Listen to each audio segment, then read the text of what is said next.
Hello and welcome to DDOCast episode 634, recorded live on Friday, April 2nd. I'm your host, Patrick. With me this week, we have Voodoo returning to the show. Hey, everyone. Welcome back. It's good to have you. This week's screenshot is actually I think we skipped this one because I missed a show. This is the screenshot from the 500th week. Nice, simple screenshot. I thought I'd throw it up there. Since there is no screenshot of the week this week, we like to talk about Dungeons & Dragons online nearly every weekend. You can catch us through Twitch, YouTube, the DDO forums, iTunes, or from our website at DDOcast.com. DDOcast is hosted by Cyber Ears, the awesome podcast hosting network. Shows are usually available within a few days of recording. The next show will probably be next weekend, and you can stay updated by following us on social media or our website, DDOcast.com, with our calendar. On the podcast this week, we're going to talk about some fun stuff. We got a little bit of game news. Hardcore Season 4 came out this week, so we'll talk about that a little bit. And then on the back half, we're going to talk about the Dryad and the Demigod, which is the new raid, the newest raid. It's been out for about a month and a half, I think, 2 months, somewhere in that range. Sounds right. So we'll kind of talk through what you can expect, and we like to do a little bit of a sort of beginners-ish guide to the raid, so we'll be doing that.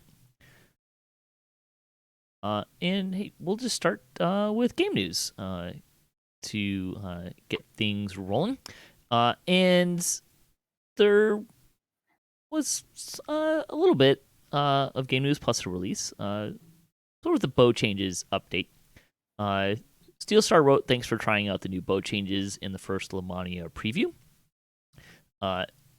They've read through a mountain of feedback, collected a lot of data from Lamania, and they'll be looking to make some changes before the next preview, whose exact date is to be determined. They've passed along some feedback to the animations about the animations to the art department, and are looking into the next steps on the systems side. The first priority is fixing bugs. There are some that are going to require larger investigations, like ranged exalted smite. And they're aiming to fix what they can quickly, so they have a good read on how impacted the numbers everyone is seeing on Lamania were by bugs. Once they have those squared, it's clear that they also still have some upward movement to do in terms of power. They want bows to be stronger overall than they are on live, and it's clear from both feedback and data that they aren't quite there yet. He can't say exactly what they're going to do. They're still fixing bugs and analyzing the data, but there should be some more power by preview 2. They can't read everything, but thanks for posting and thanks for your patience. So yeah, it sounds good, I think. I mean, most of the feedback I saw was the goals all look good-ish, but this doesn't make it there. Like, it's not there. We're not super happy with it yet, so please make better. Let's see, that about what you kind of saw? Well, I'm not much into bow users, so I've just kind of glossed over all of that. And I Yeah. don't think we have a date on preview 2 yet, but that'll probably, well, No. hopefully it'll come next week. I think it would not shock me if this iteration takes longer. So we might see it next week. That would kind of be their normal cadence in between previews. But I'm kind of expecting them to not hit preview 2 until maybe the week after next. That wouldn't surprise me. Just because it sounds like the bows.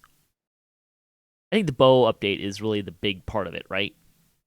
Of update 49. There's a couple of quests, there's a couple of other things, but it's really about the bow changes. Oh, there's 4 quests. Yeah. It's a standard kind of update in that regard in certain terms of content. But yeah, the bow changes I know there's a big part of the community looking forward to that. Especially since they're really going under the hood deeper than maybe a lot of balance changes tend to go, because they're like changing the animations. So they still want to work on the animations. That's why I think it's going to take them a little longer to iterate update 49 than we're used to. So, let's see. base attack bonus. Steelstar wrote that there's currently a couple ways to get full base attack bonus in epics outside of using tensors. Any build can currently run a Divine Crusader to get it. For instance, they are currently planning for full base attack bonus to become somewhat more accessible when they do the Epic Destiny Pass later this year. That sounds good. Like that. Base attack bonus also plays into your defense, not just your offense, right? Like there's a couple of things that key off of that. If I'm not mistaken, your PRR from armor, I believe, keys off of That's base right. attack bonus. Although I don't know the formula off the top of my head. But and then your attack speed keys off of that.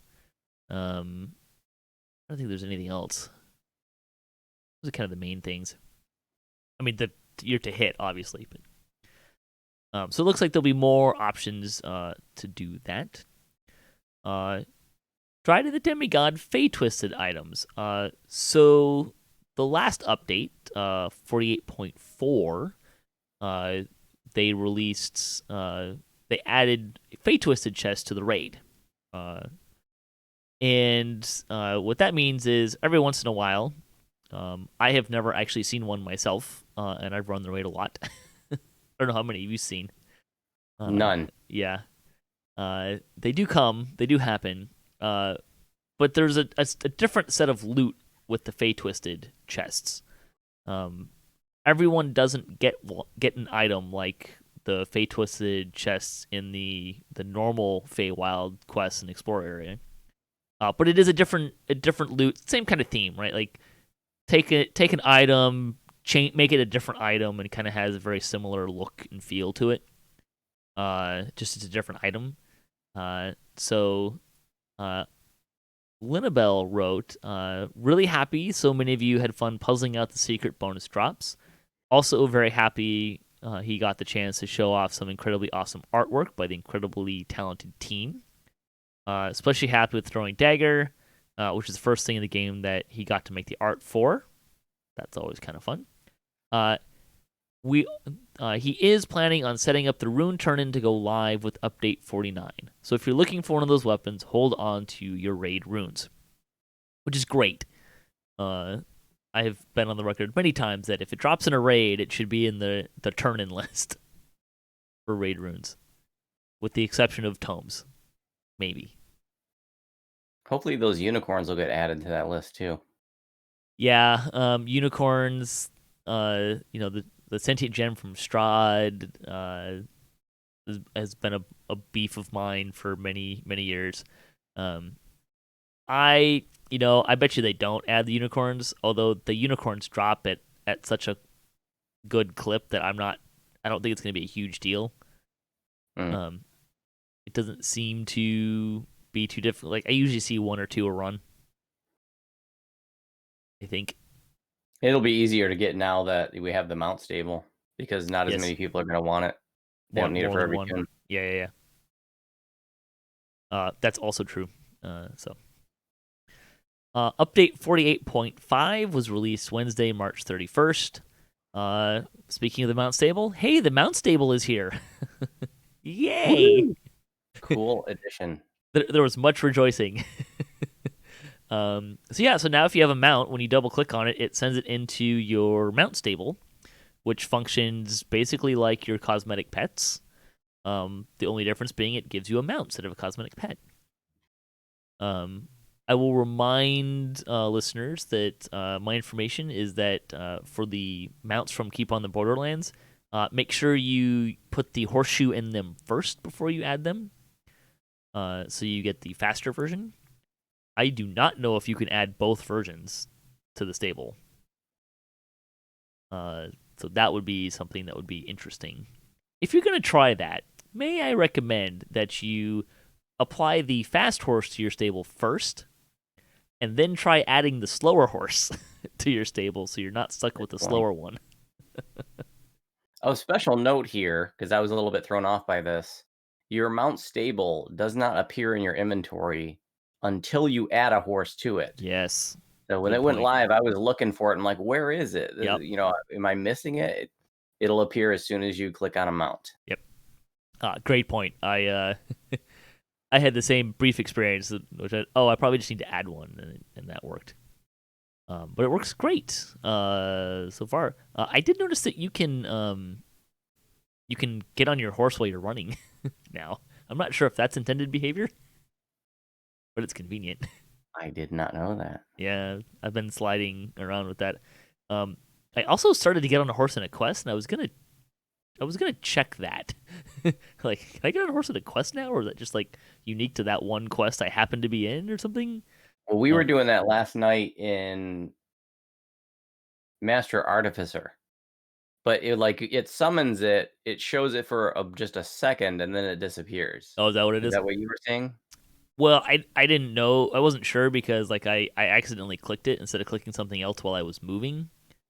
And I thought, and then I like did something else that would have knocked me off the horse anyways, like right away before I could.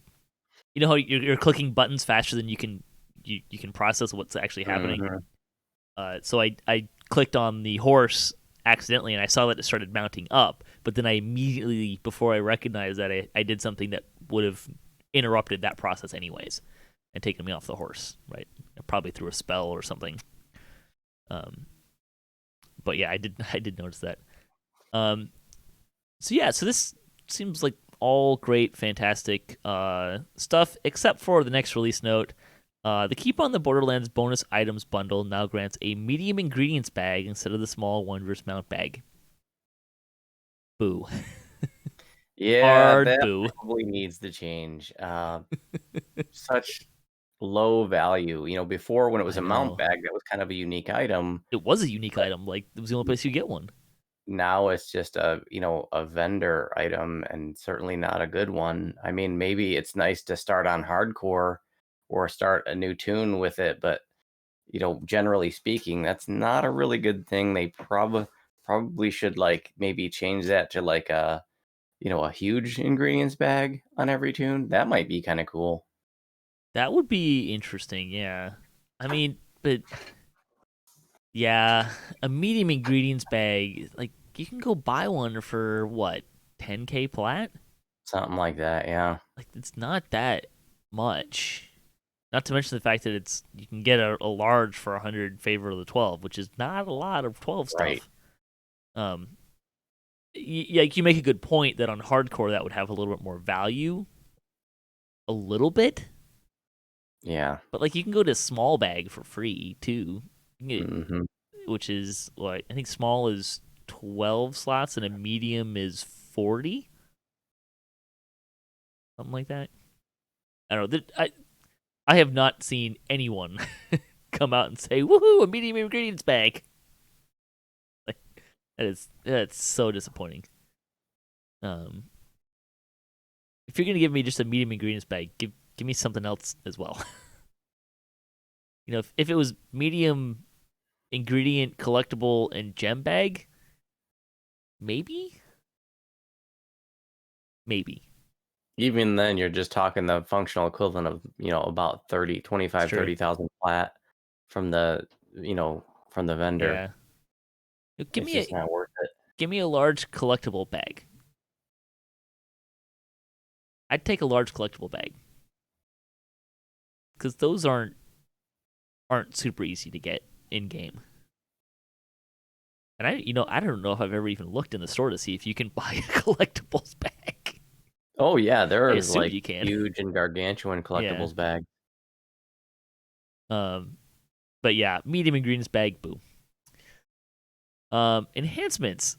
These are the release notes I love to see because it raises so many questions.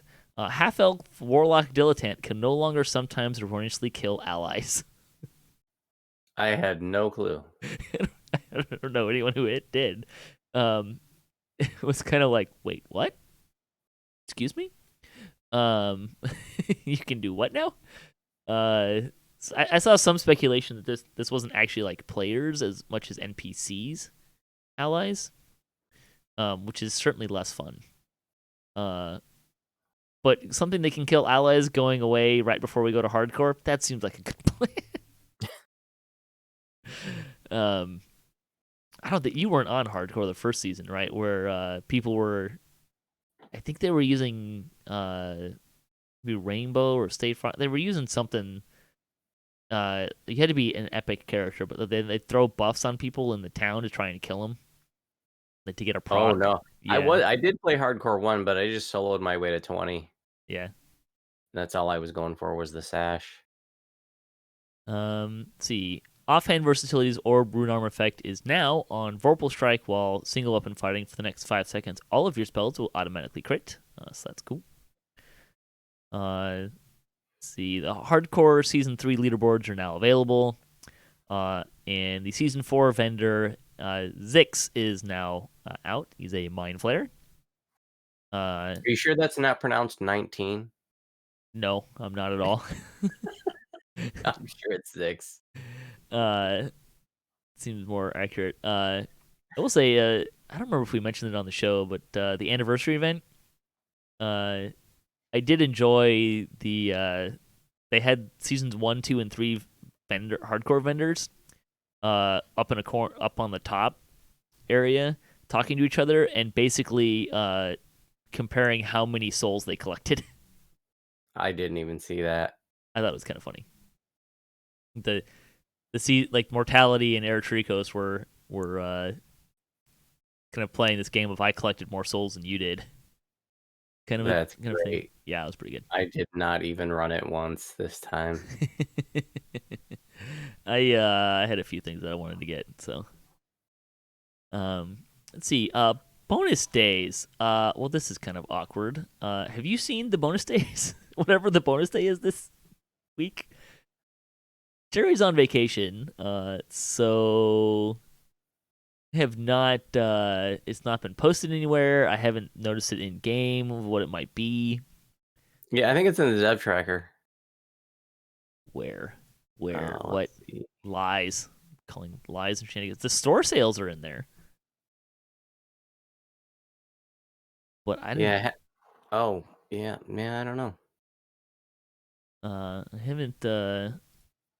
haven't seen anything that says what it is. So, uh, mystery bonus days this week apparently. I checked before the show. Wasn't getting extra XP. Unless it was VIP XP, which I wouldn't be paying attention to. So yeah, I don't know. Nothing. No bonus that registers in the XP chart, XP window. So, yep. The store news, at least have that. Hack and stash, 20% off of Slayer boosts, loot boosts, treasure hunter elixirs, and select shared storage. The weekly coupon is remove negative level potion times 5. Good for hardcore. Yeah, no kidding. REMNEGLEV. So the first 3 letters of remove negative level. That's all through April 8th. Yeah, if you're on hardcore, definitely grab that. That would be helpful. That's not something that, considering how much longer you will be playing in lower levels, that might be a little harder to come by, removing negative levels. So, and it's more important too. Dying to remove them, not exactly an option on hardcore. So be careful. The other thing is, hardcore season 4 is out, which we should mention as well. It is Might and Madness. So there's a Zoriat theme going on.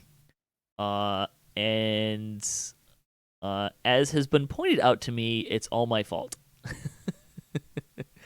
The mimics are turned on for hardcore season 4, which has the popularity of the pit. People either really love it or really hate it, and there does not seem to be a middle ground anywhere. Wait, there are people that love this besides you? Oh yeah. There's people out there that are this is fantastic. I love this. This is amazing.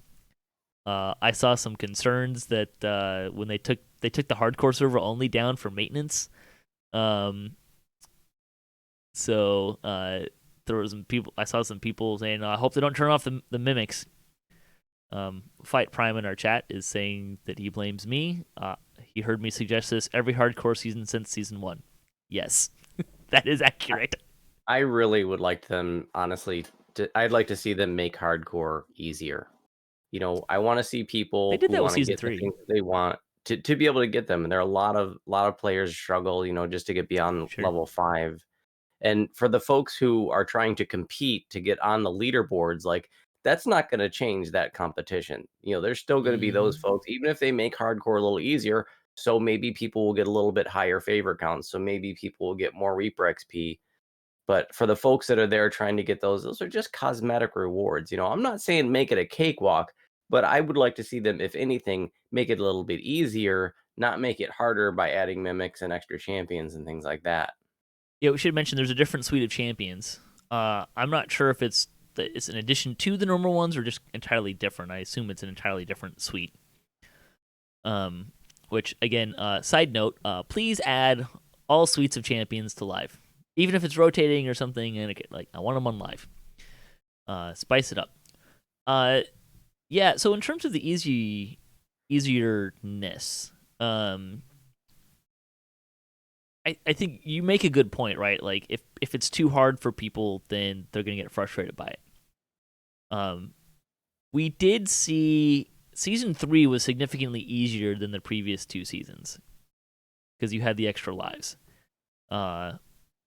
which I think opened it up for a lot more people. A lot more people were successful. Also, those people that really kind of were pushing things got a little more brave, right? Like we saw people doing the Shroud on hardcore. I think I saw some people do Master Artificer and Lord of Blades on hardcore. Like they were really pushing what you could do on hardcore with the extra lives. So that was fun. I enjoyed seeing that. I mean, I like that hardcore has some variance from season to season. I think you made a point before we started recording too that one of the problems with the mimic hunt, maybe the only real problem with the mimic hunt, is the mimics are tuned pretty deep, pretty beefy, right? Like they're pretty deadly. So I think if that was toned down a little bit, like if they were a more level balanced mob, I think it would be a lot less of a problem, right?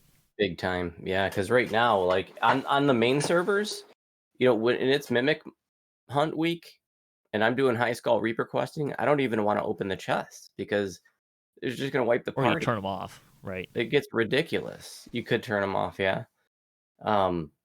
But yeah, if they were more level appropriate, because I feel like an extra, like an event like this should be a fun thing, not like, add this thing to the dungeon that's going to wipe the party. Yeah, no, that's accurate. I typically find that to be less of an issue, kind of in the middle of the road levels, like once you get your feet under you a little bit. But yeah, early on the mimics can be pretty nasty. I mean, I've been playing on hardcore the last 2 days, and it's just like deaths from mimics are constant. The mimics In are low being level. well fed. Yes, they are. Yeah. You got some happy mimics out there, some unhappy players. Yeah. I think the tuning. I hope maybe they'll tune the event a little bit. But I really like that the mimics are there. Should they hit as hard as they do? No, probably not. And this will highlight how beefy they are. We've seen this before too, right? Like you'll see something hit hard. Hardcore illuminates certain things about the game that they then change and balance better.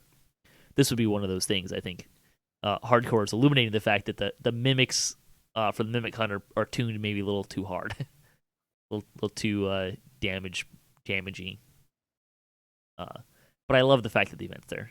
And I wasn't personally planning on doing much, if anything, on hardcore, and now I feel like I'm obligated to do it to feel the pain and suffering of everyone else. I caused this. I should probably go play there a little bit. We'll see what happens. I might even live stream myself playing over there, so we'll see. I do keep intending to do more live streaming stuff, and I just kind of never do. But yeah, so Hardcore Season 4 is up. If you want to see people streaming hardcore, like Voodoo, Strim Tom, Samus, I know are all streaming hardcore stuff. So have fun. Uh, Good luck. Stay safe. Feed other people to mimics, not yourself. Bring us to community news. There's not a whole lot of community news this week. Jerry's out, so again, there is not there isn't a chronicle this week, which kind of actually means there's really no community news. But like I said, people are streaming hardcore, so you can check them out. I mentioned Voodoo and Shrimp Tom and Samus. Nui Cabra I saw was streaming hardcore. I'm sure there's a bunch of others that I don't know. Also check out D&D Night on DDO Stream Sundays 7 p.m. Eastern. Tomorrow is or not tomorrow. This is Friday. Sunday is Rhyme of the Frost Maiden. So we'll be doing that. DDOCast will be playing sometimes yes, sometimes no for a while, just as might take an extended break in there too, just because baseball season's about to start. So my time during the week will be a little less, but yeah, that covers all of that.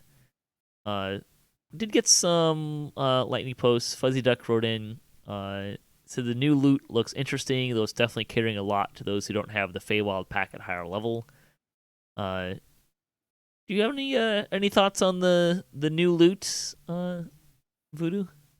You know, I looked at it when it came out,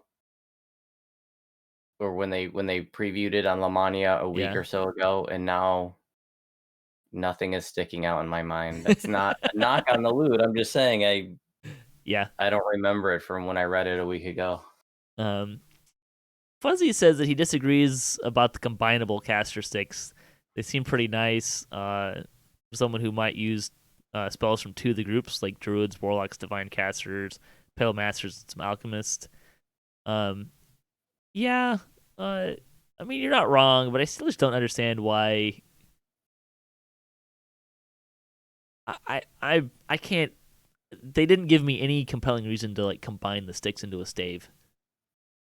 Like I know you get the magical efficiencies, like minus 10% spell point usage, but I don't know. Like if I'm gonna mix and match those sticks, I'd still rather have them as scepters than the staff. Yeah, it seemed like they should have made it a little bit more once it comes into a staff, but I forgot about those. That is one thing that I am a little excited about is those caster sticks, and I'm glad those are going to be able to be made sentient. Yeah, be a little bit more powerful than some of the current things. Not a lot, but a little bit.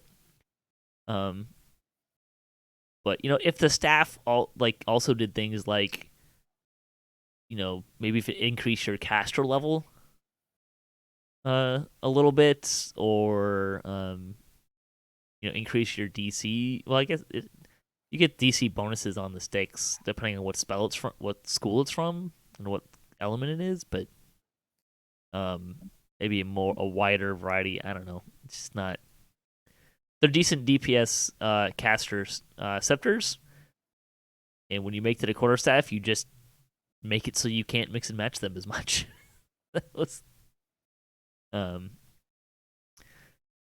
Fuzzy continues and says the ring is interesting for sure. Not sure why it wasn't just a single combined boost caster levels by 2 with all spells effect on it. Probably because they don't have that built. But suspects it might have to do to make sure it doesn't boost epic spells or destiny abilities and become a new must-have. It's probably true. Adding even more cast levels to fire spells on a tiefling, fire elemental sorcerer, and draconic incarnation.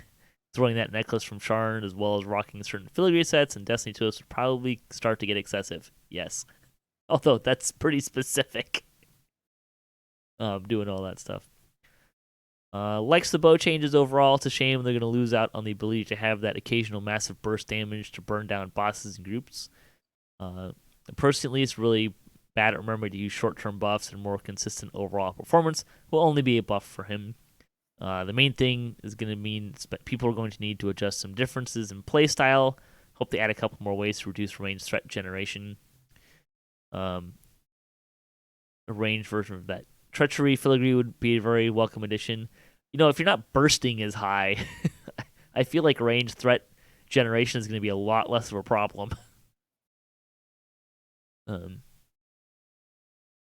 If people can't mini shot adrenaline boost the crap out of things, I don't think it's going to pull aggro quite as much as it used to be. Let's see. Dex to damage for bows, great change.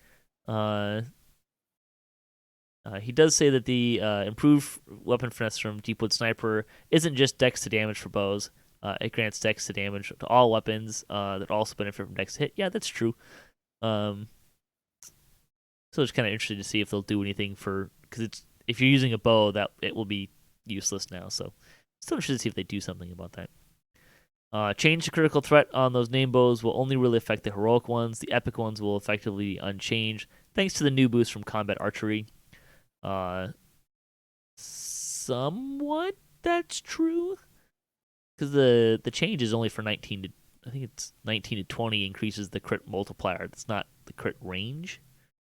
And if I recall from doing some weapon damage calculations, I don't know, 7-8 years ago, one more critical threat range tends to give you a little bit more damage than one more multiplier, especially if you're only limiting that multiplier to 19 to 20. So,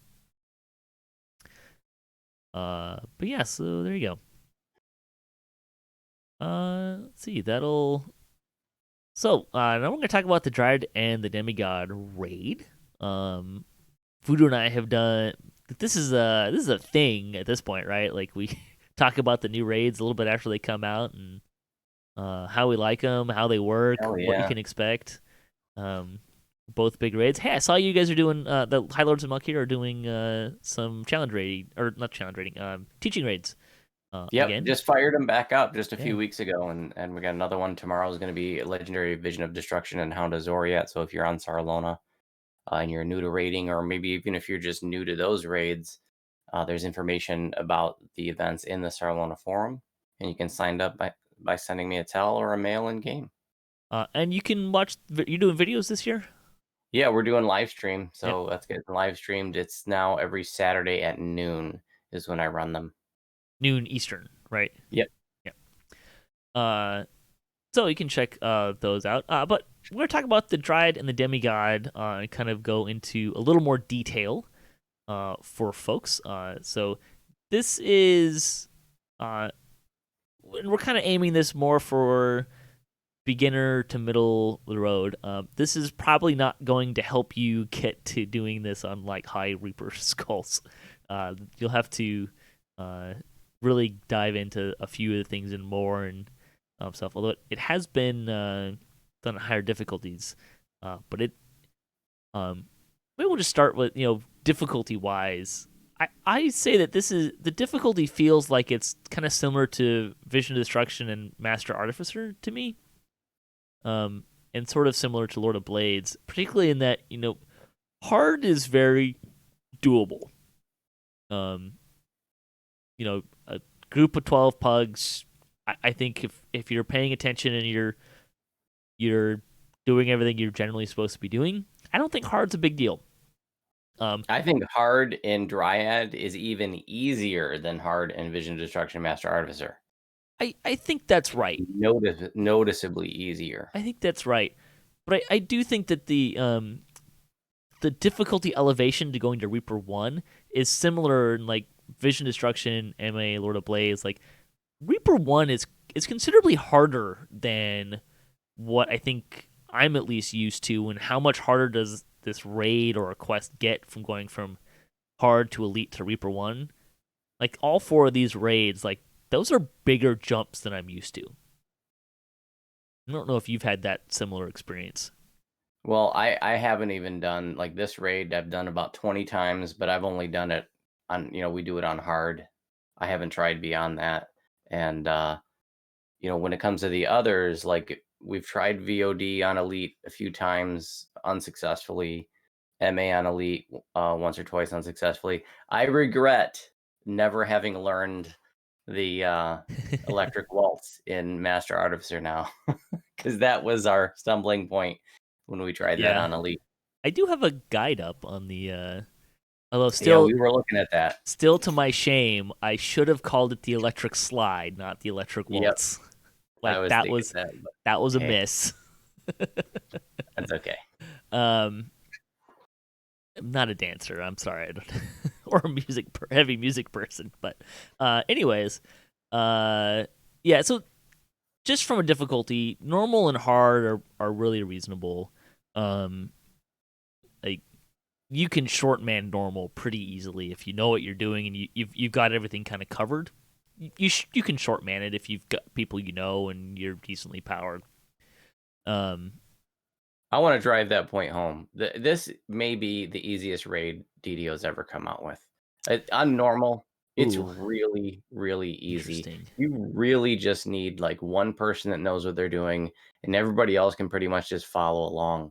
So even Yeah, if you're not a raider, I would really encourage you, like if there's something you want from this raid, if you want a unicorn, if you want one of the weapons or something, like don't hesitate to join a normal pug of this raid because it is really, really easy.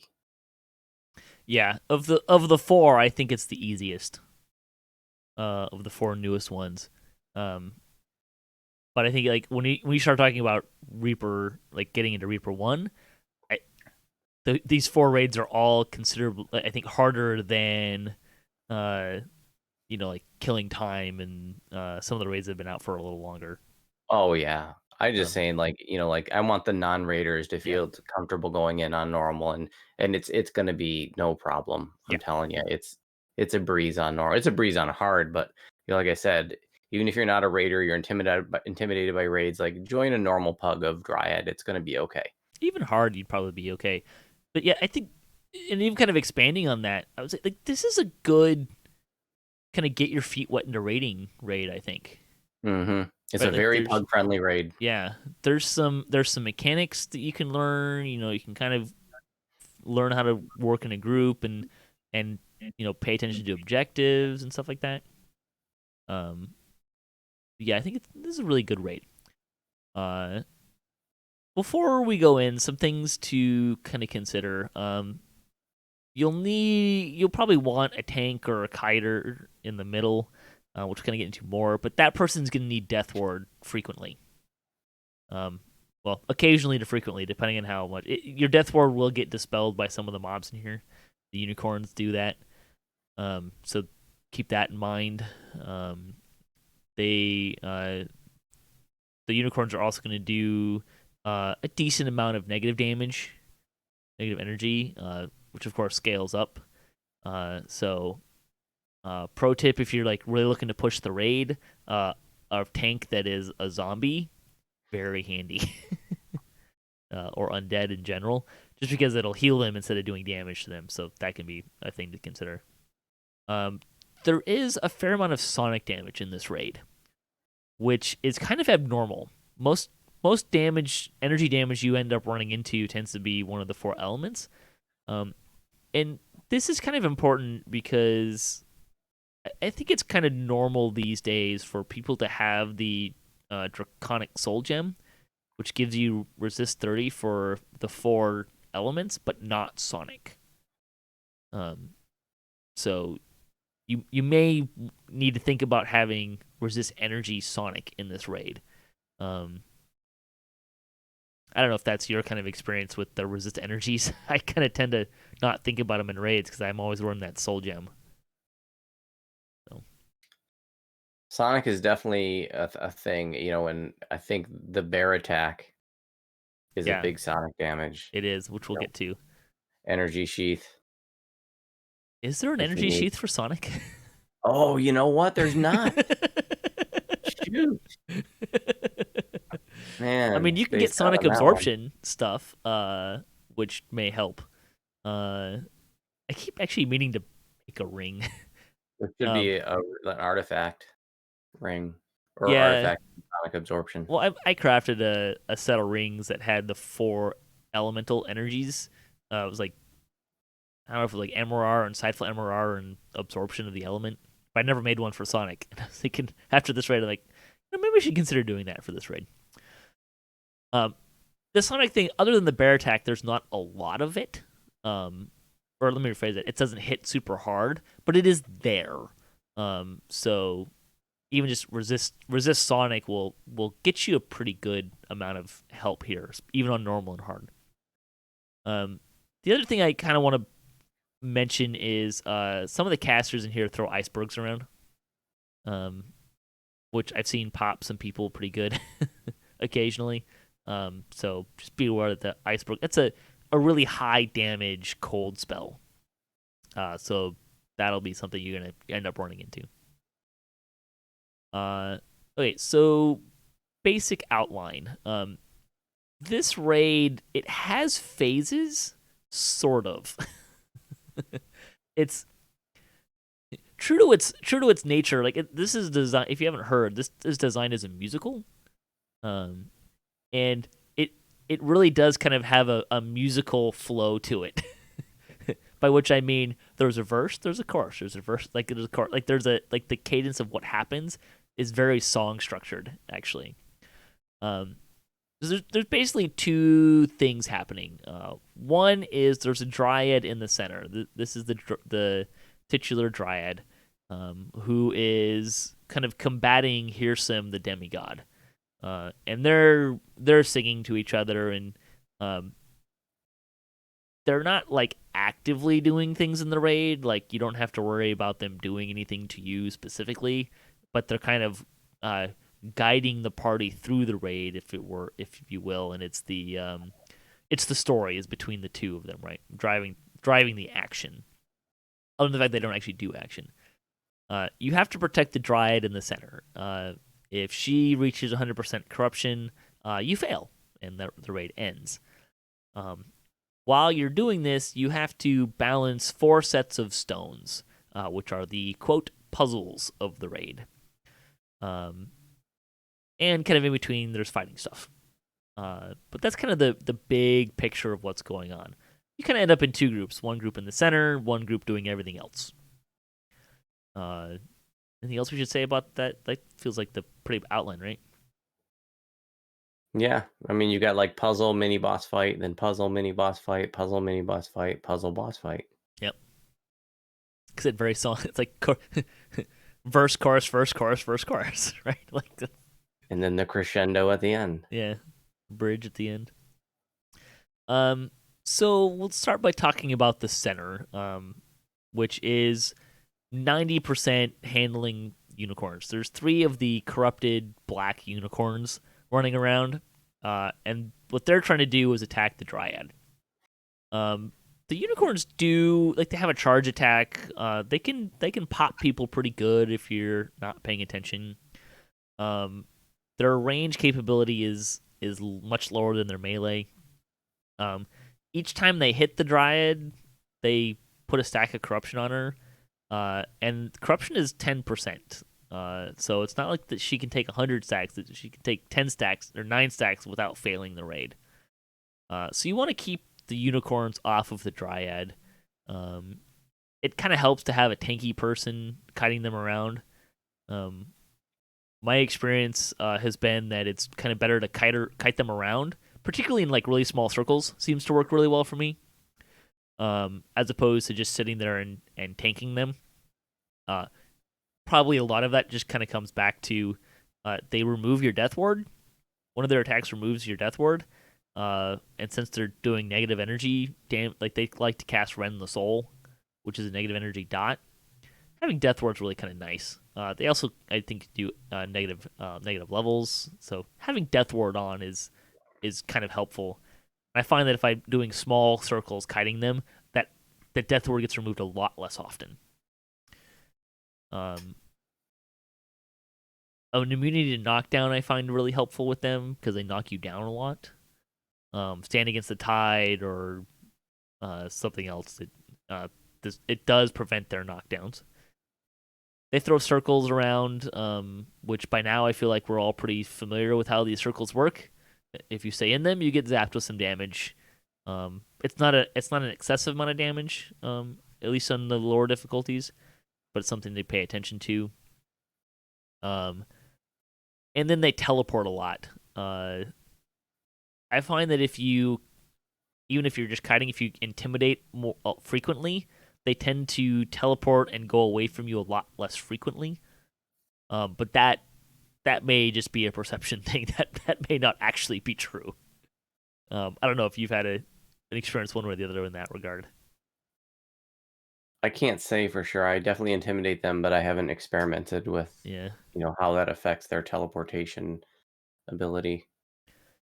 I will say that they do have a tendency, like when they'll all spawn together, and go after the Dryad, but they do so at like this just staggered enough that if you just intimidate the first one as it gets there, your intimidate's going to be on timer when the other two get there.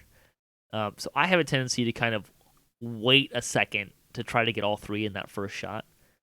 The Dryad does end up usually getting like 1 or 2 stacks. As long as the Dryad is above 90% health, she removes stacks of corruption. So it's not a huge deal if she gets a few stacks. They'll go away over time. And it's not a super long amount of time. Other than that, there's some trash. I think there's sprites and some dryads or nymphs or something like that that are mostly castery types. Pretty easy to kill.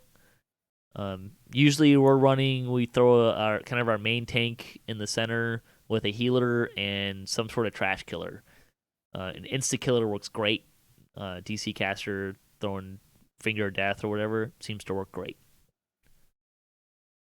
I found that I run a couple of niche caster tanks, and they're designed to be self-sufficient, sort of lower end raid tanks. And like I said, I've only done up to hard, but with my little caster tanks, I can self-sufficiently solo the center. Yeah. I can tank it. I can reapply my own death ward when it gets dispelled. I can remove my negative levels when they neg level me, and I can take care of the trash too. I don't need a healer support. I don't need anybody there insta-killing the trash. So, it's certainly a self-sufficient tank that can cover those roles. Can, I think, at least on hard, solo the center. On higher difficulties, I'm sure you want support. When you're a Reaper, yeah, you definitely do. I've my tanks can survive just fine. Like I don't really feel like they're taking too much damage in the center. The one caveat there is when the casters pop, they can get you a little bit, just because of like the iceberging stuff. But again, like my tank can't kill things in that way. It's not a caster tank, and he's very, very focused in the tankiness and much less on the offense and anything else. But like I can easily survive in there for significant periods of time without any healing or anything like that. Especially since he's got lay on hands because he's a paladin kind of a thing. So, but those are kind of the 3 things you need to do, right? Like, can you heal yourself or heal the people in the center, keep stuff busy, and kill the trash.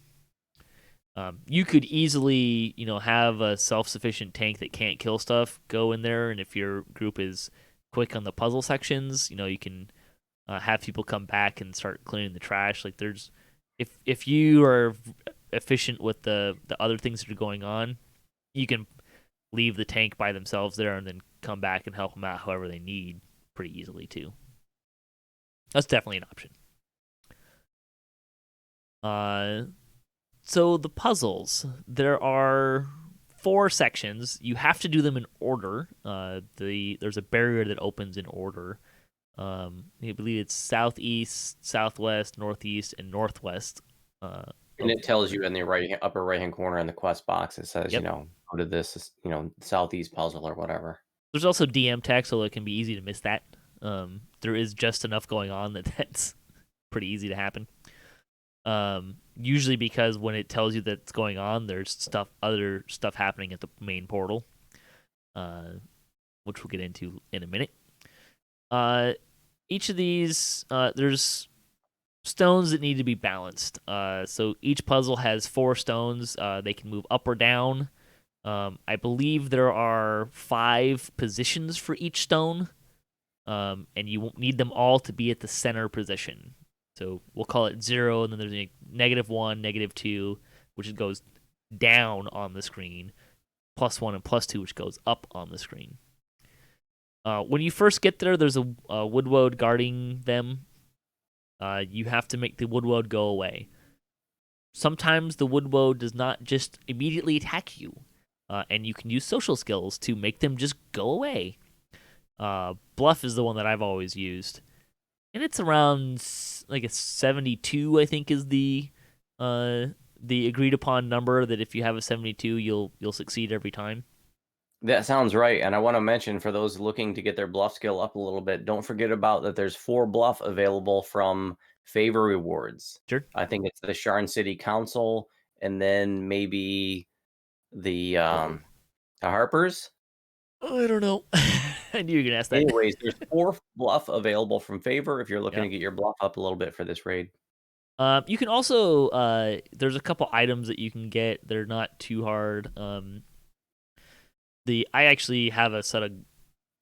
I mean, I should make more because I only have one, like for my TR gear set.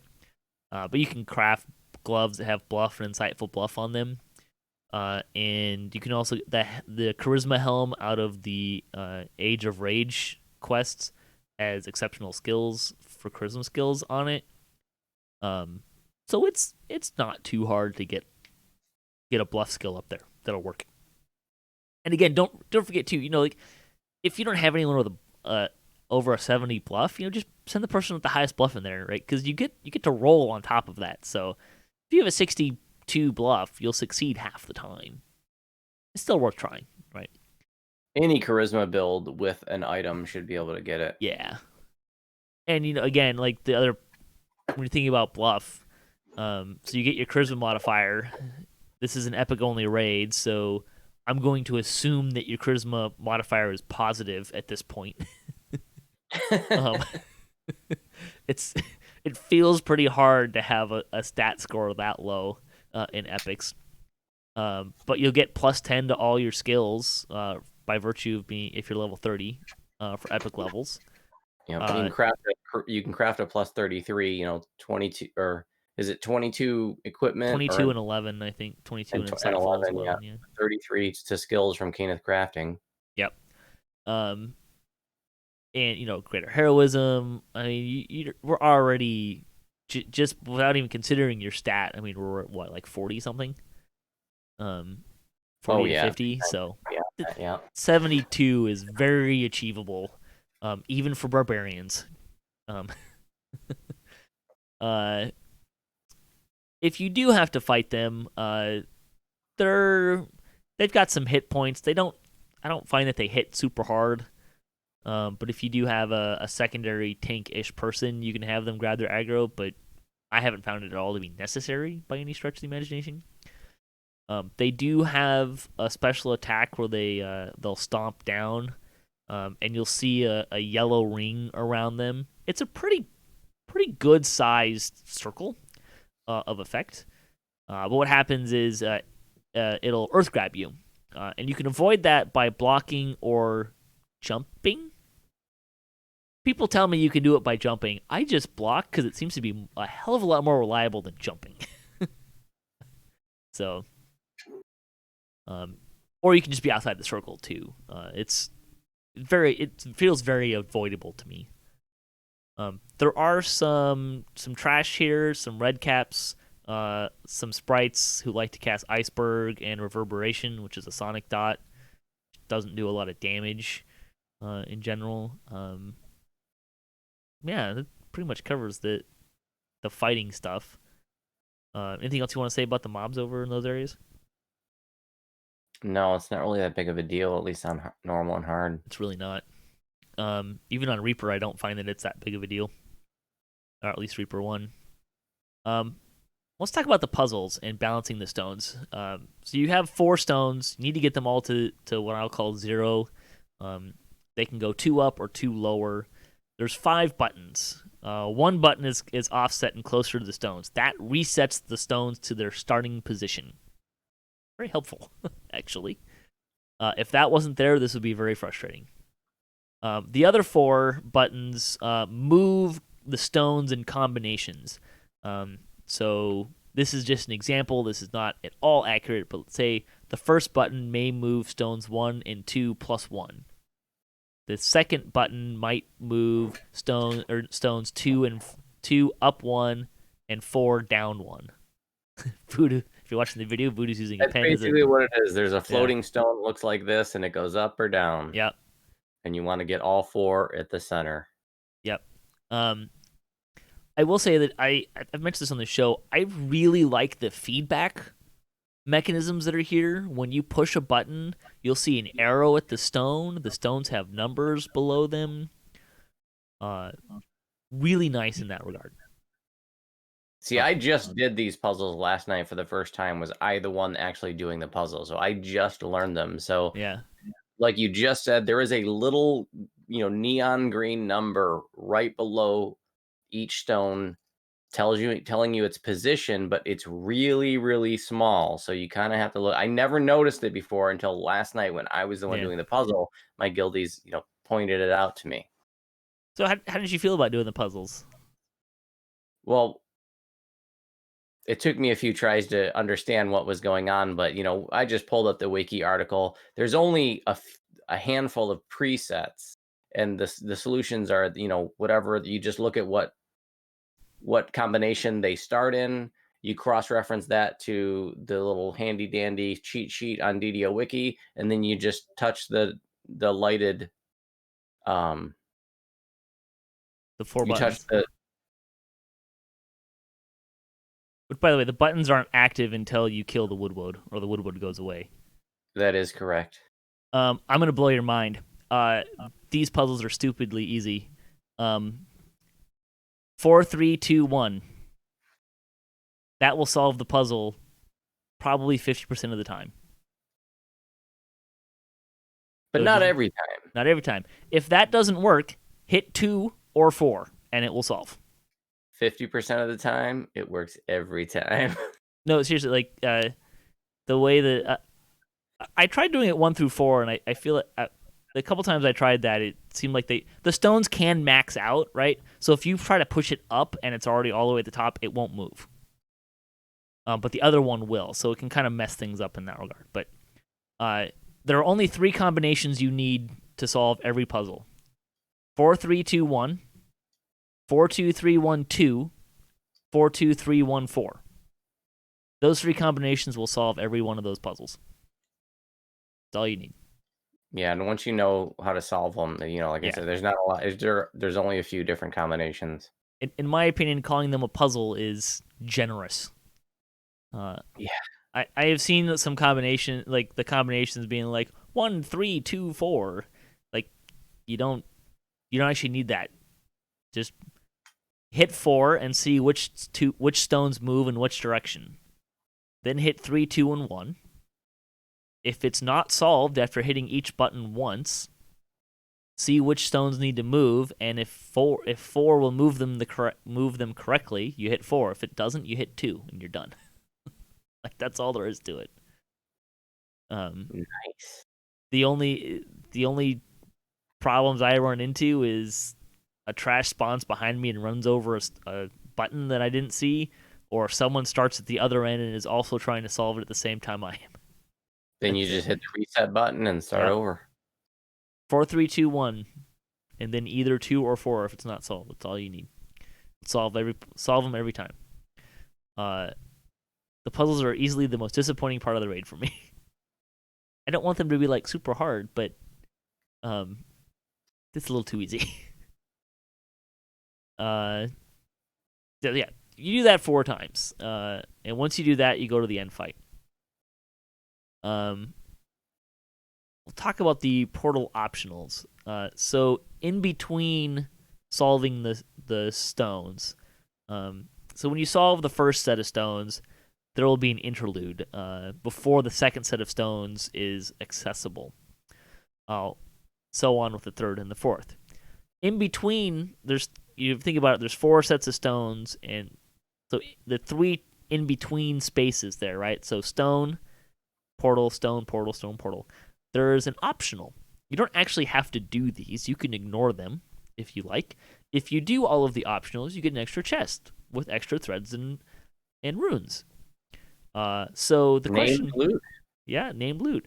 The question at that point really becomes: are they optional? Yeah, I mean, if it gives you named loot, fairly easy. But can you ignore the bear? Yeah, if I haven't ever tried because we always want the loot. Right. But I think if you stay out of their range, they don't become active. They don't fight you. I haven't really tried it with the bear again because we always want the extra chest. Is it optional? Well, probably not. But technically, you don't have to do them. The first set is beetles, big ass fire beetles. By which I mean they're what, like 5-10 times the size that you normally see the beetles at. They're big. Yeah, if you're familiar with the construct, the size of the construct beetle at the end of Blown Deadline, it's that big. They have pretty solid fort saves. What you try? So Hearsome is sending them to go attack Eladrin villages through portals. So some of them try to run away to the north. Some of them try to run away to the south. You have to stop as many of them as you can. You don't actually have to kill everyone. I know at one time we had 3 get away, and we still got the optional. I don't know how many you can let get away. Try not to let any if you can, but you don't have to get them all. They have pretty decent fort saves, so they're not super easy to stun and Finger of Death and stuff like that. But it's also not impossible. You just have to have good DCs to do it. They do hit pretty hard I think they actually hit about as, if not harder than the Woodwoads. Maybe it's just that there's more of them, and so they're hitting people that maybe in terms of rating are generally trying to get hit a lot less than people getting in front of a Woodwoad. You can get their aggro and turn them around if they're running away. So like a ranged person can shoot them as they're running away, and they'll turn around and come back after them. But otherwise, just kill them all. They're beetles, so things that don't work on beetles won't work on them. But other than that, not super complicated. Anything else you want to say about it? No, it's easy. Pretty basic. The chipmunk is the second one. Again, larger than life. I'm mildly disappointed that it's not just like a normal sized chipmunk that comes out, and then Hearsome doesn't just make it bigger. I feel like that's what should happen, instead of it being a chipmunk that's already the size of a I don't know, what would you say, like a large horse. I laughed my butt off too. So I just want to give the devs props because I thought that was really funny and it was appropriate. Like in any other raid, it might be kind of corny, but it was very fitting for a Feywild raid and the theme of the raid. And so if you haven't done the raid yet, we literally get to fight a huge chipmunk. Yep. The chipmunk is granted Vorpal Teeth by Hearsome, and also reduces your fortification at a very fast rate. I think each stack of the debuff he gives reduces your fortification by 50%. So the longer he's around, the much more likely he's going to just absolutely smoke your tank. I've seen people take even just on R1 taking 5,000 to 6,000 damage on a critical hit from this thing. It has very sharp teeth. But otherwise, really basic.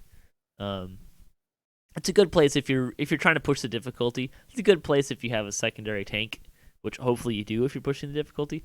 Good place to use Meld when he starts attacking. Take a a stack or two, but as soon as your fortifications down to like 150, meld and kill it quickly. But otherwise, not so super dangerous, I find.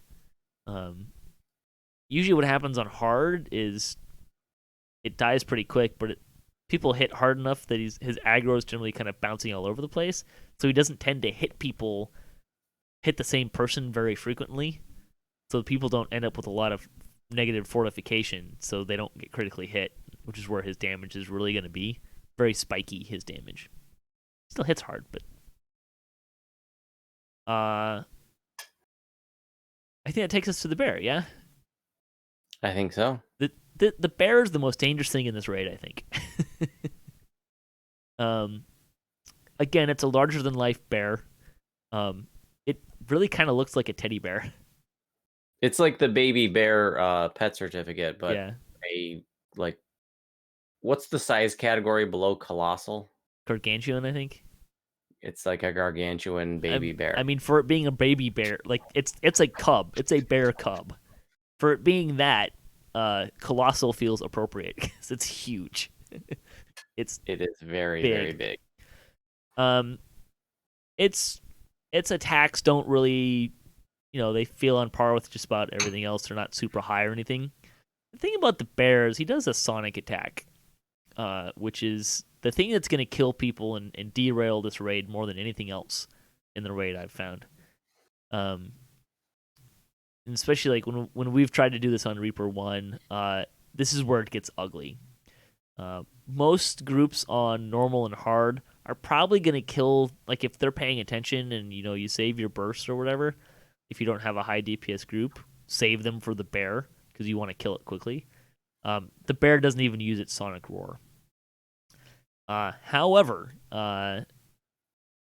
if you do get the sonic roar, the best I can tell, the bear like stands up before he's going to do it. I believe that's his tell. The farther away from the bear you are, the more sonic damage you will take. So being closer to the bear is better. You will take less damage. You will still take damage, and it can still be a significant amount of damage even on hard. But that's what's going on there. If you have sonic absorption, this would be a great time to use it. If you have healing walls, this would be a great time to use them and have people, like, especially if you're squishy, I would be in them. As long as they're close to the bear. If they're not close to the bear, not a good idea. I also, if you're pushing this difficulty a little bit, I also highly recommend you take as many people out of the center as you can, other than whoever's dealing with the unicorns, and put everything you have into killing this bear. It's a cute bear, but it needs to die.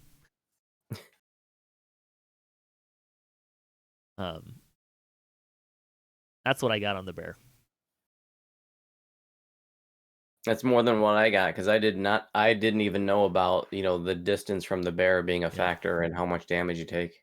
Yeah, if you look at if you are able to look at the debuff that pops up on your bar, it'll tell you that the farther away from the bear you are, the more damage you'll take. Oh, nice. Yeah. But again, you have to be taking the damage, and you have to not be dead yet to read that. It was a little harder to figure out that. And the range on this guy is pretty big. The people in the center will still probably take some damage, which is another reason why pulling as many people out of the center as you can be helpful. I believe there is a range at which you do not get hit. There's got to be, because the tank in the middle doesn't get hit. If they're on the far side, I think, you're in good shape. Okay. If you're on the near side, not so much. But particularly, that's a really good important note for whoever's healing the tank, because they're probably not going to be anywhere near as beefy as the tank.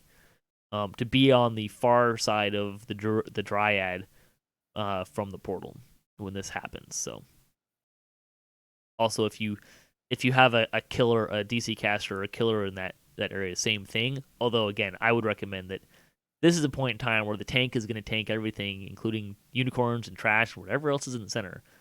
And anything that you have that does damage, DC caster or otherwise, little blunt not pointy stick, like put it all into the bear and kill the bear. This is, in my opinion, this is the thing that's gonna wipe your raid, is this bear and that sonic attack, because it hits everybody as long as they're in range. The farther away they are, they're gonna take more damage, and even people that are close, if they don't have a lot of hit points, will still die from it. So it'll get on normal and hard. Decent party, you might get a 1 roar on hard. Of course, the problem is if you get 1 roar, it will probably kill 2 or 3 people, and then you get slower. So especially when you get on we've had groups, like I've had a group do this on Reaper on R1, and we're flying through everything. Everything's fine. Chipmunk hurts a little bit, but the tank's beefy enough. Get to the bear, and he roars, and 4 people are dead. Which means you get a second roar, and another 4 people are dead. And at that point, you're just like, crap.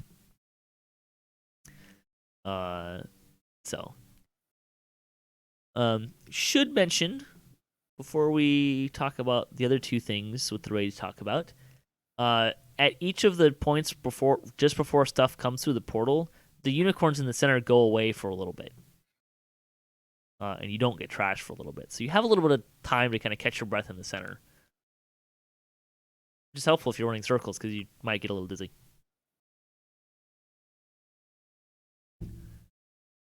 All right. Should we talk about dancing? Sure. Should we give people dancing lessons? Yes. I know this is what everyone was expecting. Dancing lessons from DDOCast. First thing, find someone other than us to teach you how to dance. I, at least, am terrible at dancing. Oh, I love to dance. You can guys come out to the club with me anytime. All right. After COVID. Yeah. Right. Soon. Hopefully. Soon. Here's to hoping. So the raid has a mechanic where Hirsten will force you to dance. And it's not really a big deal to deal with for the most part. If you're not dancing, you'll take some damage. You'll keep taking damage as long as you continue not to be dancing. On hard, I think it's hitting for like 200 to 400 damage a tick. It ramps up, and it does get pretty serious on hard. If you continue not to dance, right, it does more damage. The things that will kind of get you on this, if you're fighting the woodwoads and they earth grab you during the dance, well, you're not dancing, and you'll take damage while you're earth grabbed. There's some things that'll knock you down. I think the red caps do trip attacks. That's not dancing. The unicorns knock you down as well, right? So that's something to kind of pay attention to. The other thing that I see catches people on this is, sometimes it's just hard to catch the DM text because there's a lot of DM text going on. So you might just miss the call for dancing. It hits everywhere in the field of play, so it doesn't really matter where you are. You'll have to deal with this. It's 4 directions: forward, backward, left, and right. As long as you are holding that key that moves you in that direction, you're fine. You don't actually have to be moving. So if it's forward, you can run forward into a wall. And as long as you keep running forward into the wall, you will not take damage. It does get a little exciting when you're being forced to move left or right and you're trying to do the puzzle at the same time. Steering's a little tricky. What I personally like to do is, depending on if it's forward or backward, so I can think about this without actually running, I like to kind of just have my character be going in circles, in tight circles as I can, by holding both the direction I need to go and whatever key is going to make me turn in whichever direction I'm trying to turn in. So if I have to go to the left, I'll be strafing left and then using the keys to rotate to the right or something like that, or to the left, doesn't really matter. that's how I tend to do it, just because I'm usually trying to be in that spot for a reason. It does make it difficult to tank the woodwoads because you might be doing circles around the woodwoads. Like, don't be afraid to stop attacking things during the dance, right? Like, just worry about the dancing first. That's stay alive. That's the bigger thing, right? Mm-hmm. And help each other out. It does help to have someone calling the lead dancing.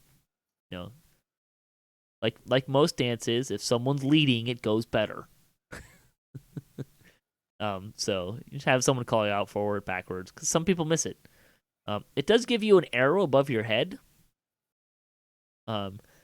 It's blue, so it's not the most contrasty color to the green landscape. It's also not like excessively big or anything. But help each other out. Call it out. Let people know that you need to dance and go in this direction. Yeah, and just to drive home, for if you've not done this raid, this has nothing to do with the slash dance emote. It's just moving in 4 directions that are called out. And like Yes. Patrick just said, there's that, if you miss the DM text, there's an arrow above your head. It doesn't stand out real well, but if you know to look for it, it's pretty easy to see. Hopefully one of the 12 people in your raid will catch the fact that Hirsum is giving the text and the cue or tell to begin dancing. I have never seen this start until at least the second set of stones is done. He will do it from that point on. However, advancing a phase will end the dance prematurely. Yeah, if you're quick, you almost don't even have to deal with this. I have definitely done runs where we don't even dance. So it's definitely doable, especially if you're really good at doing the puzzles fast. Again, 4, 3, 2, 1, and then either 2 or 4 if you're not done yet. So yeah, you can advance to each of the 3 sections where he might make you dance without having him dance if you're doing it quick enough. But it will happen once you do the second puzzle. It can start happening. Once you do the 4th set of stones, you go to the end fight. At this point, the raid changes in a number of ways. One, everyone gets teleported to a center area, which, among other things, means that you no longer can access the shrine. So if you want to shrine, make sure you do it before the 4th set of stones are finished. The shrine's near the start and is accessible at any point in the raid until the end fight starts. Right. Although I find that I don't know that I've ever actually used the shrine, to be honest. I used it once. Well, in fairness, the first 3 weeks it was out, the shrine wasn't usable either. Or first week and a half or something, it wasn't usable. Right, so you'll be locked. You won't have access to shrine. You'll be locked in this smaller area. It's a pretty large area, but it's the center area. You also don't have to worry about the Dryad anymore. You cannot fail the raid at this point other than wiping. And I'm not actually sure if he wipes you, if he can kill the Dryad and completely fail the raid, but I don't think that's true. I'm not sure. Maybe that's possible. If it happens to you, let me know. At this point, there's only 2 things you have to worry about. The Fomorian King, who somehow comes out of the ground without creating a giant crater. And he's the main thing to worry about. The raid ends when you get him down to 5-ish%, I think. There will also be the leader of the Black Unicorns. Hold on there, because at least on hard, my experience is that we get him past 0 and he keeps fighting for another 35-40 seconds. Mm-hmm. So it doesn't end when he's at 5. I mean, maybe it ends, but he keeps fighting, that's for sure. Yes. So you have to get him to... I don't believe you actually have to get him all the way to 0 before he advances the raid to the end part, to the ending. But you can very easily get him down to 0 while it is ending. There is a delay here, absolutely. You'll actually find that to be true of most of the places, because it's a musical. Like if you hit a benchmark before a part of the song has finished, before the song is vamping, shall we say, it won't advance until it finishes the verse. I actually find that generally speaking, the after you do the first set of stones, waiting for the fire beetles, you have to wait a bit because they haven't finished doing the introductory part of the song a lot of the times. And I believe the same is true here. I don't believe you actually have to get the Fomorian all the way to 0. But he will. You're right. He will keep fighting you until a certain point in the song. And it's not when you're done. You'll be done, and he'll keep fighting you.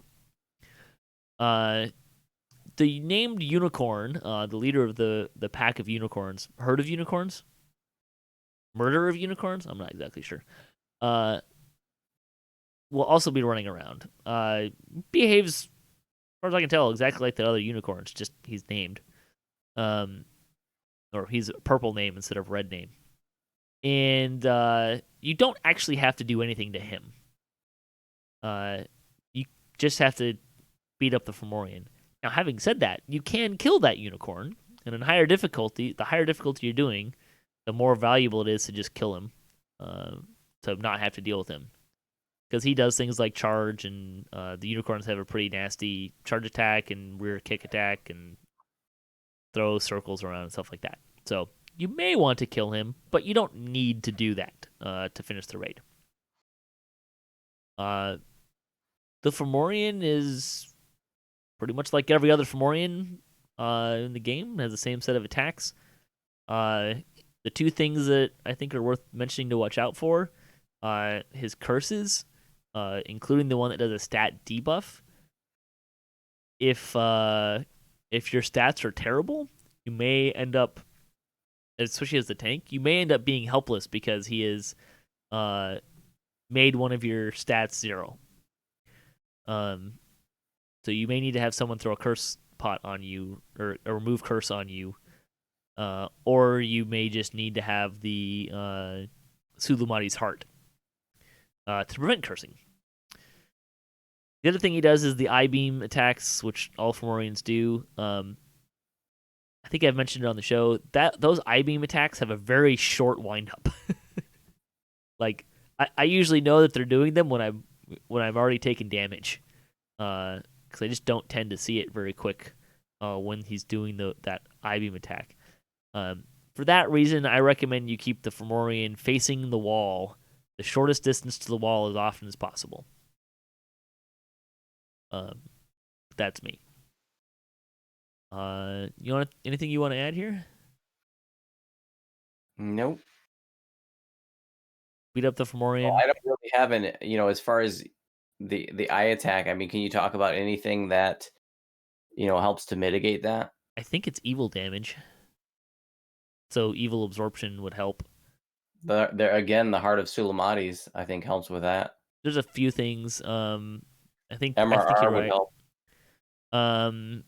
There's a couple of shields that have alignment absorption on them, including the new one that's coming out. There's places you can get evil absorption. I'm pretty sure those I-beams are evil, but I'm not 100% positive. It might be chaotic, but I thought it was evil.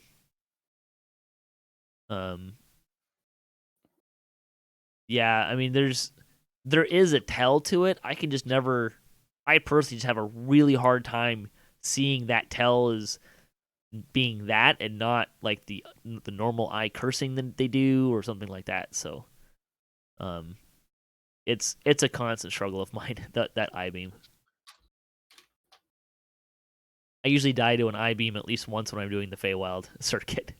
I just don't see it happening fast enough. The good news is once they start the I-beam attack, they don't move. So you can, if you're the tank, you can get out of the way of the attack and stop taking damage. particularly on lower difficulties like hard or even R1, your tank should be able to take a couple hits. It does hit pretty quick, but they should be able to get out. Like even if it starts firing, if you're paying enough attention, you should still be able to get out of that I beam before dying. I hope. If not, upgrade your tank. Yeah, otherwise I don't got anything for you.